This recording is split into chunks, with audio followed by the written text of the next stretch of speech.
It's a complicated issue, no? But parliament reform, maraming magandang features in parliament reform, like yung proportional representation is, as opposed to winner-take-all system, represented yung kahit hindi sila mayorya, nakakuha sila ng voto, may representation sila. But I don't think the Filipino is ready at this time to relinquish his right to elect his leader.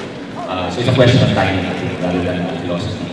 As to the 60-40, I'm open to it, but I've not heard a compelling reason, really, to be honest. Land ownership, baka pwede natin i-relax, especially if the foreigner is going to put up a factory, put up a manufacturing plant.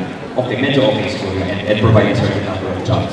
As to educational institutions, advertising industry, which are also regulated under the Constitution, pwede naman siguro.